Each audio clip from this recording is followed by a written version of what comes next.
El siguiente segmento tiene contenido o opinión.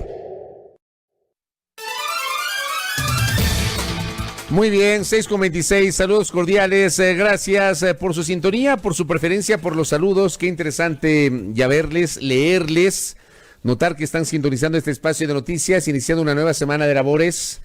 La semana número 20, decía al inicio de este espacio informativo, iniciamos la semana número 20, hace 20 semanas comenzó pues toda esta pesadilla que seguimos viviendo los ecuatorianos, que lamentablemente no termina de solucionarse. Seguimos en el contexto de la pandemia, seguimos enfrentando una emergencia que claramente ha desbordado, sobre todo en algunas ciudades y en algunas provincias del país. Lo que está pasando en el Distrito Metropolitano de Quito, por ejemplo, es algo muy preocupante. No solamente el avance de la pandemia, sino también la indisciplina. Aquí, como he señalado en varias ocasiones, aunque suene repetitivo y hasta cansón, este es un tema de corresponsabilidad de todos, tanto de las autoridades, que no son las únicas responsables, cuanto de los ciudadanos, que no somos los únicos responsables. Es un error que se pretenda solamente responsabilizar a los unos y eximir de responsabilidad a los otros. Aquí hay una corresponsabilidad compartida, tanto de las autoridades cuanto de los ciudadanos. Este fin de semana, decepcionante realmente lo que ha pasado.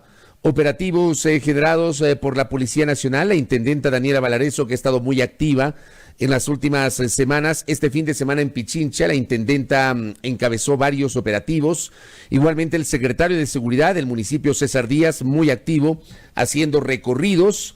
La Agencia Metropolitana de Control, liderada por Estefanía Grunauer, igualmente haciendo recorridos y constatando situaciones inverosímiles, ¿no? Se insiste en tratar de adoptar las medidas de seguridad por parte de los ciudadanos. Uno puede entender la situación comercial, la situación laboral, la necesidad que hay de generar actividad productiva y de llevar algo para su casa, para su mesa. Yo creo que esa es una cosa que no hay que discutir. Pero no entiendo cuál es el apuro de encerrarse en un local sin ningún tipo de ventilación para que nadie se dé cuenta y pegarse los tragos, las cervezas, con música, sin distanciamiento, sin mascarilla. No entiendo cuál es el apuro. De verdad, no entiendo. Igualmente en sectores, diversos sectores de Quito, se pudo constatar el fin de semana gente jugando fútbol, gente jugando voleibol y respetando totalmente el distanciamiento. No estamos siendo claros, no estamos entendiendo lo que está ocurriendo en el país, no estamos aprendiendo, de verdad. Lo que pasó en Guayaquil en abril, que fue una cosa tétrica, espeluznante, trágica, parece que no está en la retina de mucha gente, que casi que lleva su vida normal, sin ningún tipo de inconveniente, o pretende ser inmune, ¿no?, al paso del COVID. Así que mucho ojo con esto, ¿no? Si no nos cuidamos nosotros, ¿quién nos va a cuidar? También depende de nosotros. Insisto, hay una corresponsabilidad también con los mensajes de las autoridades, que tienen que ser mucho más, me parece a mí, directas en lo que está ocurriendo y no tratar de adornar lo que está pasando y no explicar y no decirle la verdad a la gente. Este tema realmente es muy complejo, muy complejo. Y hay que tomar nota, hay que valorarlo, hay que analizarlo, ¿no? A ver si de verdad tomamos nota de esto y nos cuidamos. Lo del fin de semana, complejo. Mañana, me parece, vamos a dialogar aquí con la intendenta Daniela Valareso y vamos a hacer una valoración justamente de lo que ha pasado este fin de semana, porque las imágenes no mienten. Y lo peor es que la gente se expone, ¿no? Se expone a que les pongan contra la pared como si fuesen delincuentes. Se exponen, porque hay una norma que hay que respetar. ¿Cuál es el apuro de pegarse los tragos? Tengamos un poquito de paciencia, ya pasará esto, ya ojalá que en algún momento, en el corto, mediano plazo, recuperemos la normalidad, pero depende de nosotros y de nuestros propios cuidados. Bueno, con eso quería empezar. Como lo hice el viernes en el programa vespertino, en Zoom al Día, quiero hacerlo hoy, 3 días después de la debacle de los medios públicos. Quiero solidarizarme con los trabajadores de los medios públicos, con muchos colegas, con muchos amigos. No solamente son colegas, muchos de ellos son buenos amigos con los cuales hemos compartido a lo largo de los años la lucha diaria en el quehacer periodístico. no solamente hablamos de periodistas, hablamos de camarógrafos, hablamos de asistentes, hablamos de conductores, hablamos de técnicos, directores de cámaras, redactores, coordinadoras, coordinadores, editores, gente que ha hecho un trabajo honesto a lo largo del tiempo.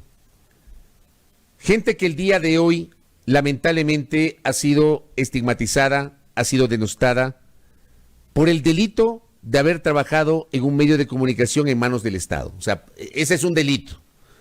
Yo he escuchado y leído de forma, de verdad, impresionante. A mí me ha impresionado leer a alguna gente que dicen, bueno, que reciban su merecido porque decidieron, porque no respetaron sus propios principios. O sea, siempre asociándolo con la política, olvidándose de las necesidades laborales de la gente, comparando al camarógrafo con el director de noticias o con la cara visible que aparece en el canal.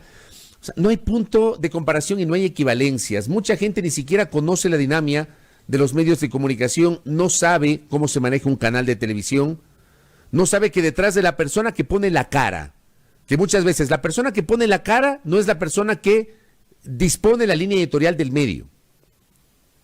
¿Ya? La colega o el colega periodista que se sienta a leer noticias no necesariamente es quien dirige el medio y quien dispone la línea editorial. Y lo asocian con el camarógrafo. ¿Qué tiene que ver el camarógrafo con los avatares de la política? ¿Qué tiene que ver un editor con la ruptura que en su momento tuvieron Rafael Correa y Lenín Moreno? Yo quiero invitarles un poquito a la reflexión y a no poner en el mismo saco a la gente. No poner en el mismo saco a la gente. ¿Ustedes creen que un camarógrafo, por el pecado de haberse quedado en la televisión pública, vendió sus principios, como les dicen algunos? O sea, tengamos un poquito hasta de sentido común para el análisis, para lo que se dice, para lo que se escribe. Detrás de cada una de esas personas que el día viernes, 500 personas se quedaron sin trabajo, 500 familias se quedaron sin el sustento. O sea, no se entiende, de verdad. Lo minimizan al debate político. Amplíen un poquito la visión, abran un poco su mente y pónganse en los zapatos de esa gente. 500 personas se quedaron sin empleo.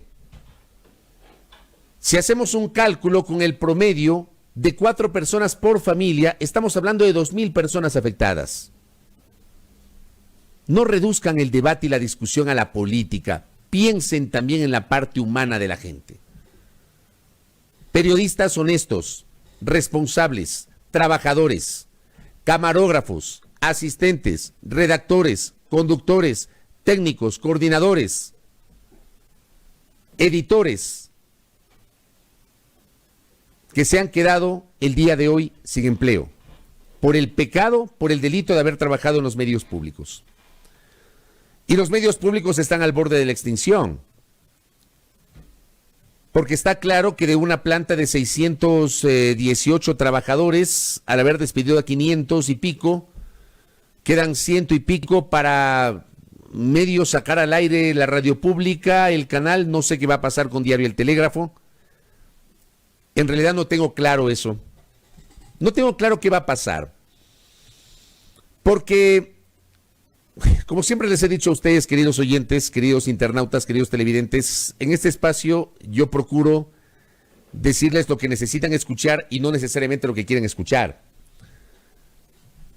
Yo creo que lo que ha pasado hoy con los medios públicos no solo es el resultado de una decisión netamente económica o financiera del gobierno, sino va un poco más allá.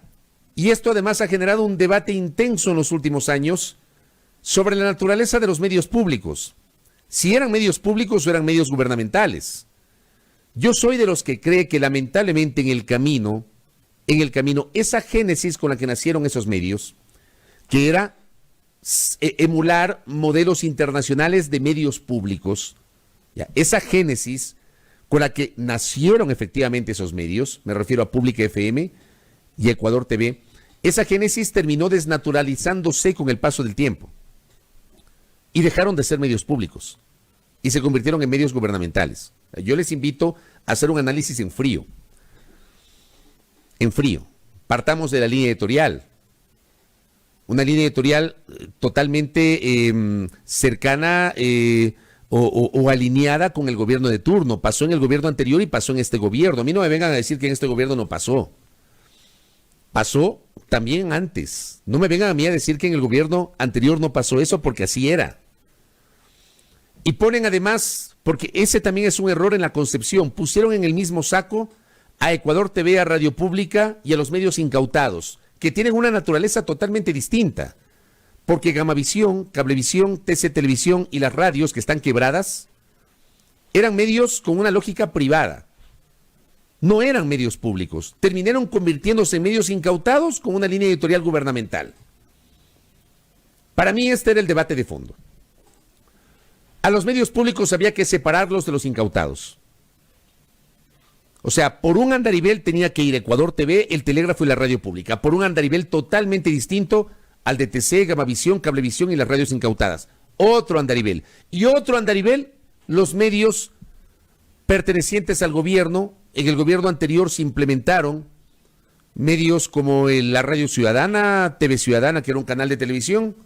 Además hubo una agencia estatal de noticias, que era la agencia Andes, que también se desarticuló. Pero había que separar a los medios y poner a cada uno de estos medios un rol específico. Al final del camino, Ecuador TV ya no era un canal público. La radio pública, que insisto, nació con esa génesis, terminó convirtiéndose en una radio gubernamental, al igual que el canal. Yo les invito a hacer un análisis muy en frío sobre lo que pasó con los medios públicos. Ahora, dicho esto, creo yo que la solución no era eliminar los medios públicos.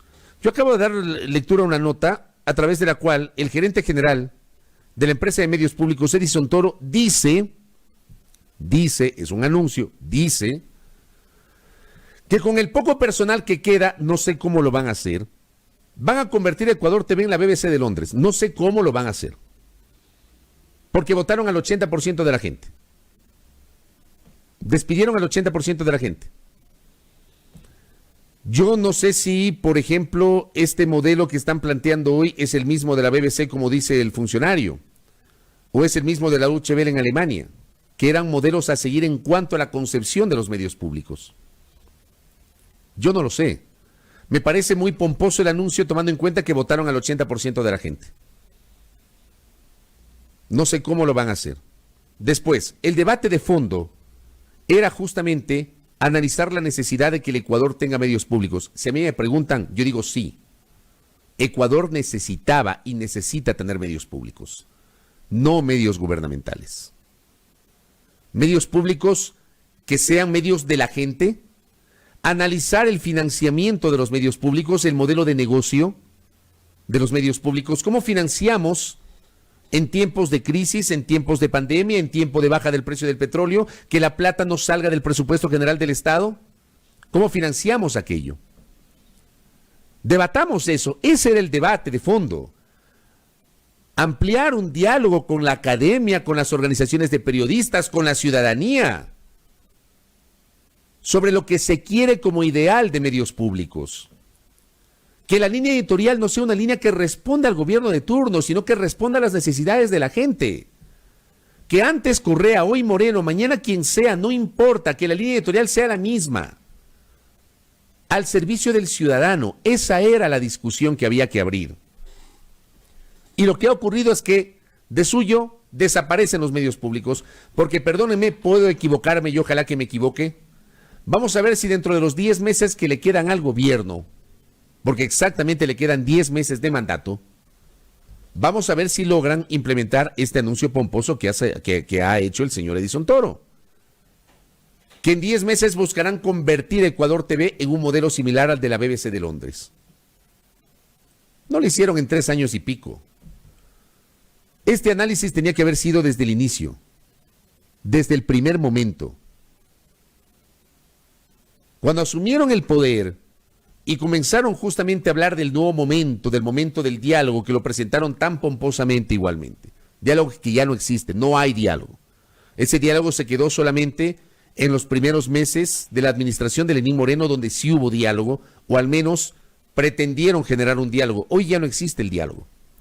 Hoy no existe el diálogo. En ese primer momento, cuando empezaron a recorrer el país, cuando empezaron a recoger criterios de los ciudadanos, de las organizaciones sociales, debieron haber debatido el rol de los medios públicos y la manera de recuperar la génesis con la que nacieron esos medios en las últimas semanas del año 2007. Porque los medios públicos se estrenaron con la transmisión de la Asamblea Constituyente de Montecristi. En 3 años y 2 meses no generaron debate alguno sobre el rol de los medios públicos y hoy los desaparecen. Yo soy totalmente escéptico, insisto, ojalá me equivoque. Uno no es dueño de la verdad ni pretende serlo, simplemente trato de leer escenarios, trato de hacer un análisis sobre incluso anuncios que se han generado y que han sido modificados en el camino. Si a mí me preguntan, yo no creo que en 10 meses pase nada, yo no creo, ojalá me equivoque, ojalá me equivoque. Pero esto era lo que había que hacer, dialogar con la ciudadanía sobre los medios públicos, sobre su naturaleza, buscar modelos similares a los de otros países en cuanto al manejo de los medios públicos. Eso era lo que había que hacer. Durante 3 años y pico, los medios públicos siguieron siendo medios gubernamentales, siguieron manejando la línea vertical generada desde el gobierno, como lo hicieron en el gobierno anterior. Así resulta. Y hoy, lamentablemente, nos damos cuenta que 13 años después pretenden desaparecer a los medios públicos. Esto había que debatirlo. Qué pena. De verdad, qué pena. Y yo reitero, a mí lo que más pena me da es la parte humana de mis colegas, de buenos amigos que tengo en los medios públicos, que tenía en los medios públicos porque ya no están. Gente trabajadora, gente humilde además. Hay gente que estuvo en Ecuador TV y en la radio pública desde que nacieron ambos medios en el 2000, en las últimas semanas del 2007, que fueron fundadores y que luego de 13 años se van del canal o se van de la radio y se quedaron sin empleo. Y también vamos a ver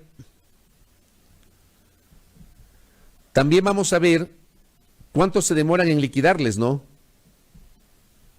Porque conozco casos de gente que desde hace 2 años no les pagan las correspondientes liquidaciones o indemnizaciones.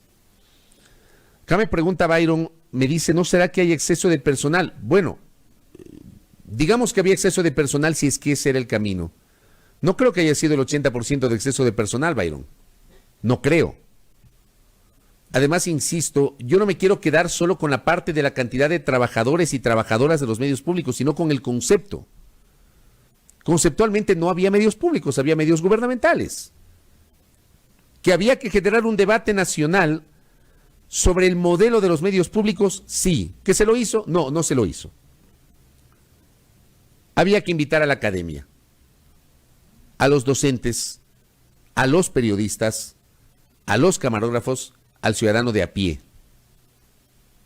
para preguntarle, ¿qué opina usted de los medios públicos? ¿Qué quiere como medio público? ¿Qué entiende como medio público? Y que la línea editorial de los medios públicos trascienda a los gobiernos de turno. Ese era el tema de fondo que lamentablemente no se lo abordó y hoy están al borde de la extinción. Así que nuevamente la solidaridad con los colegas y qué pena porque este debate ya no va a ocurrir. Yo no veo escenario posible, créanme, no veo escenario posible, porque además en los avatares de la política seguramente habrá otras prioridades. Tenía esto en el tintero. ¿Qué más tengo?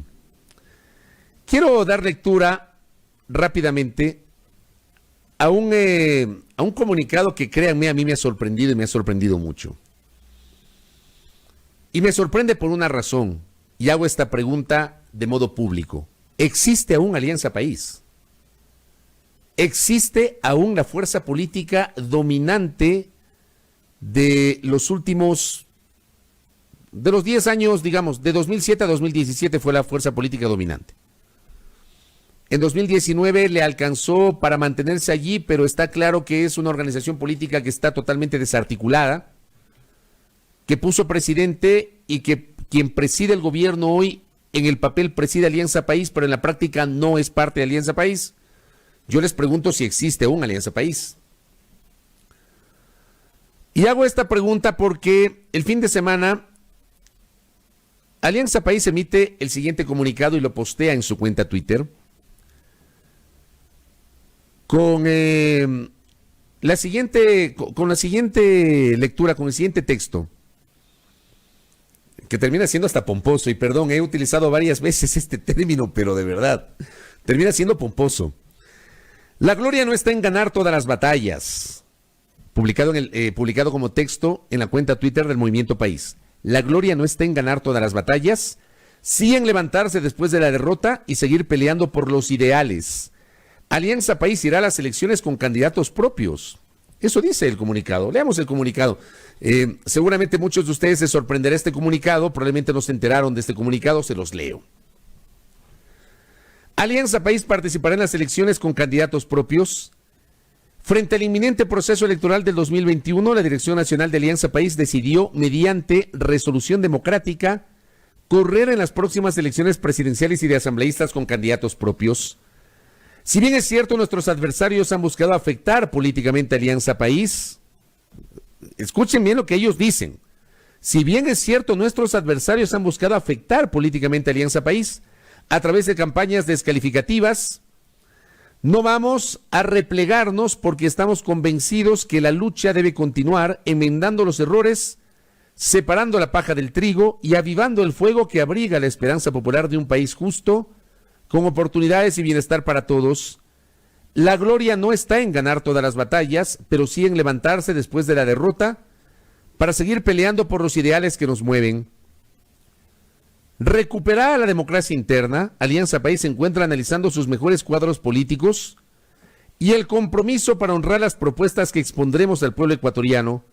Los precandidatos serán sometidos a los procesos internos de selección que se discutirán en las diferentes estructuras organizativas territoriales. En cuanto a candidatos y alianzas de dignidades de asambleístas, queda abierta la posibilidad de acuerdos en el territorio a fin de fortalecer los planes y programas de trabajo que se ajusten a una visión progresiva y de justicia social. Permítame un sorbo de café porque me quedo loco con este comunicado.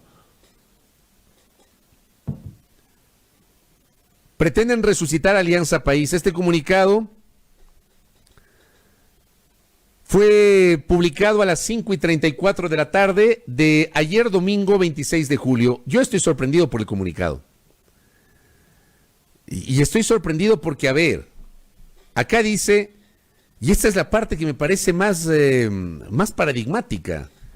Si bien es cierto, nuestros adversarios han buscado afectar políticamente a Alianza País a través de campañas descalificativas. ¿Cuáles son los adversarios que han pretendido afectar a esta organización política? No son ellos mismos. No es esta organización política que a la interna se desarticuló. ¿Cuáles son los adversarios? ¿Cuáles son los adversarios de afuera que han pretendido descalificar a esta organización política que yo creo no existe más? Yo creo, insisto, puedo estar equivocado. Es apenas una opinión. Es lo que se ve hacia afuera. Yo no sé qué está pasando a la interna del movimiento Alianza País. Pero para empezar, y voy a hacer un ejercicio totalmente simple sobre la situación de Alianza País. ¿Tienen bloque? ¿Tienen bloque? Me encantaría saber si tienen bloque. Aquí entrevistamos hace pocos días a Jimena Peña, quien habló sobre su decisión de dejar de lado la coordinación de Alianza País. La carta con la que Jimena Peña renuncia a la coordinación es una carta totalmente decidora sobre lo que está pasando en la interna de la organización política. Ella, por ejemplo, cuestiona el hecho de que le seguimos llamando, la opinión pública le sigue llamando movimiento oficialista, cuando está claro que ellos no cogobiernan o no son parte del gobierno. Ella misma en la carta, siendo la coordinadora de la bancada, dice, no puedo asegurar una votación orgánica porque no estamos unidos. Lo dijo aquí en este espacio. Ha habido pronunciamientos en otros medios de comunicación y en otros espacios de gente como Elizabeth Cabezas, que igualmente ha dicho que se va del movimiento, y entiendo que hay otros legisladores, otros militantes que van a dejar el movimiento. ¿De qué movimiento estamos hablando? Para empezar, yo no creo que tengan bloque. Es lo que se ve. No es un invento de quien les habla. Simplemente miren el comportamiento de los legisladores en la asamblea. Hablan de que se pretende afectar al movimiento cuando gente de ese movimiento está hoy señalada e investigada por posibles casos de corrupción. ¿No era, por ejemplo, Daniel Mendoza el relevo generacional de la política ecuatoriana? El joven desenfadado, el joven impetuoso, que se iba a convertir en la imagen de un relevo generacional que requiere la política. Resulta que este joven hoy está siendo investigado y está siendo acusado o señalado por posibles actos de corrupción. Y el mencionado joven hace pocas semanas renunció a su condición de legislador. Pregunto. O sea, no sé, cuando en el comunicado trasladan responsabilidades y no asumen las propias. Dicen, nuestros adversarios han buscado políticamente afectarnos. A través de campañas, además utilizan descalificativas. Yo he visto utilizado descalificadoras, pero ¿cuáles? No lo entiendo. Dice, no vamos a replegarnos. ¿En qué momento el movimiento estuvo en la primera línea? Pregunto yo. En estos 3 años y 2 meses. ¿Qué ha pasado con el movimiento Alianza País? ¿Cuál ha sido su papel protagónico? ¿Qué ha pasado con Alianza País? Aquí, por ejemplo, en este comunicado no reconocen el fracaso de las elecciones de 2019.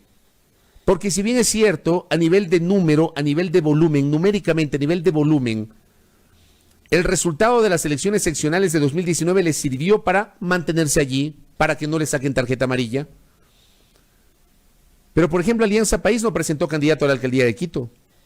Alianza País no tiene un solo concejal. En esta ciudad que en su momento, en su génesis, era el enclave más importante de esta organización política.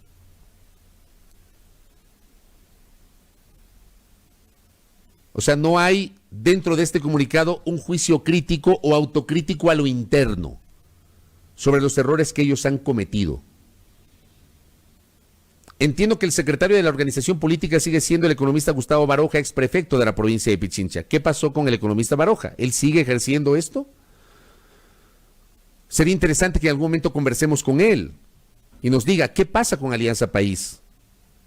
Y hoy, por ejemplo, hablan de presentar candidato propio, que van a ir con candidato propio. Yo estoy sorprendido, porque no se ha hablado de Alianza País en las últimas semanas o meses, porque ni siquiera habían dado señales. Esta es la primera señal de vida de la organización en meses. Y ahora pretenden decir que van a lanzarse con candidato propio. No hay una autocrítica en esta organización que, insisto, fue la organización política dominante. Y claro, ahí ponen una serie de términos pomposos, ¿no? Enmendando los errores, cuáles, deberían decirlos, separando la paja del trigo, cuál es la paja y cuál es el trigo, avivando el fuego que abriga la esperanza, dicen, la esperanza popular de un país justo. Yo les pregunto si tenemos o vivimos en un país justo en este momento, señores de Alianza País, con oportunidades y bienestar para todos. Y claro, adornan, ¿no?, el momento político diciendo que la gloria no está en ganar todas las batallas, sino en levantarse después de la derrota. ¿Qué han hecho en 3 años y 2 meses? Le pregunto a la directiva de Alianza País, ¿qué ha hecho? ¿Cuál ha sido su rol? Entonces, cuando uno lee este tipo de anuncios pomposos o este tipo de comunicados totalmente irreales, porque no responden a la realidad, no responden a la realidad. Son comunicados que por ahí medio le adornan para parecer que están haciendo algo. Yo insisto, yo veo el espejo de las elecciones seccionales del 2019 y en esas elecciones está claro que hubo un fracaso rotundo, rotundo, en la participación de esta organización política, que no presentó candidatos en todo el país y que, por ejemplo, en Quito dejó de ser la fuerza política dominante. creo que a la interna deberían repensar si esta organización debe existir. Ahora, me sorprende además el comunicado,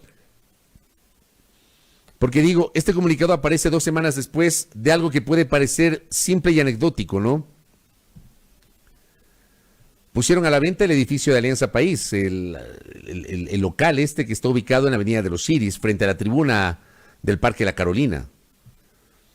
O sea, cuando yo vi esta invitación a recibir ofertas para vender este predio que cuesta más de $1.300.000, al menos así ha sido valorado, ese es el avalúo. Digo, viene a ser ya la confirmación de que esta organización política no existe más. Y hoy tenemos este comunicado, que insisto, me parece un comunicado con una lectura totalmente, con un texto totalmente pomposo, ¿no? Totalmente irreal, que no aterriza, que no genera autocrítica, que no nos dice hacia dónde apunta, cuál es el norte de esta organización, si es que todavía existe como organización. Y además deberían recordar que la desarticulación de país fue a la interna. No lo hizo Creo, no lo hicieron los socialcristianos, no lo hizo la Izquierda Democrática, no lo hizo Pachacutic. Lo hicieron ellos mismos a la interna. Ellos se desarticularon. En muchos de los casos, por incoherentes. Uno de los principales valores que el ciudadano destaca de una persona o de un político es la coherencia. La coherencia. Aquí en el Ecuador hemos tenido políticos que por N cantidad de veces se han cambiado de camiseta. De camiseta casi, de camiseta de partido casi como de la camisa que se ponen a diario. Y aquí hay personajes de todo tipo en el Ecuador. Mucha gente valora la coherencia. Yo valoro la coherencia de un político, por ejemplo. Yo sí valoro la coherencia porque yo sí creo en las ideologías. Yo. Tal vez yo me quedé en lo personal me quedé en esa discusión ideológica, ¿no? Que la parte ideológica tiene que tener una dosis de pragmatismo, sí, por supuesto que sí. Pero el pragmatismo no puede significar o no debe significar vender tus principios. Dejar la coherencia. Que un día te acostaste siendo de izquierda y a la mañana te levantas con un discurso de la derecha. No tiene sentido. Yo al menos no comulgo con eso. Y me van a disculpar, eso ha pasado con mucha gente de la política a lo largo del tiempo. Pasó antes, pasa hoy y seguramente pasará mañana. El político debería tener la obligación, como deber ser, administrar la coherencia. La coherencia. Y aquí en el Ecuador, a lo largo de los años, los políticos y las organizaciones se han caracterizado por ser incoherentes. A mí me parece que este comunicado de Alianza País confirma la poca coherencia de quienes se quedaron en una organización política que creo yo no existe más, creo yo. Anuncian que van a poner candidato presidencial, no sé con quién lo van a hacer. Ni siquiera sé quiénes son los dirigentes de Alianza País. No sé con quién lo van a hacer. Está claro que Alianza País tiene un bloque totalmente desarticulado en la Asamblea. No hay coordinación en la bancada de País porque renunció Jimena Peña. Sé que nadie quiere asumir, esto lo supe el viernes, nadie quiere asumir la coordinación de la bancada de Alianza País. Nadie. Justamente por las desavenencias que hay a la interna y por esta suerte de malestar que existe respecto del gobierno de Lenín Moreno. Está claro además, sin un bloque articulado, está claro que ese bloque no es el bloque de gobierno. Está claro que el gobierno no cuenta con su bloque, el gobierno no lo toma en cuenta. No hay un enlace entre el gobierno del presidente Moreno y su bloque legislativo. No sé si habría diálogo entre el presidente Moreno y el titular de la Asamblea Nacional, que además pertenece a Alianza País, no lo sé. Pero lo que está claro, y lo dijo Jimena Peña, vuelvo a recapitular a Jimena Peña, porque esa entrevista que tuvo con nosotros hace pocos días terminó siendo muy reveladora. El gobierno envía proyectos de ley, no los socializa con el que debería ser su bloque. El gobierno envía una terna para la vicepresidencia de la República y no lo socializa con su bloque. Entonces, Alianza País no es el partido que está gobernando y Lenín Moreno se siente parte de Alianza País, pese a que en el papel él aparece como el presidente de Alianza País. Así las cosas, veamos qué candidaturas nos presentan. Se me quedaron un par de temas que los voy a abordar el día de mañana. ¿Cómo pasa el tiempo? Este número impresionante de precandidatos, mañana les invito a que lo vayamos desmenuzando, ¿no? El número de precandidatos. No hubo delegados del gobierno en la sesión solemne por los 485 años de la Fundación de Guayaquil. Ayer una funcionaria de la municipalidad me alertaba a través del Twitter que debido a la situación de emergencia no se cursaron las invitaciones a autoridades del gobierno, pero para mí no deja de ser llamativo. Lo voy a comentar el día de mañana y también voy a comentar el día de mañana esta suerte de arremetida mutua, ¿no? De Correa a Leonidas Sisa y de Leonidas Sisa a Correa, que esto otra vez ha evidenciado que creo que la unidad solamente se queda de dientes para afuera, desde siempre y hasta siempre, por los siglos de los siglos. Nos hablan de la unidad de dientes para afuera. Esto lo vamos a hablar mañana.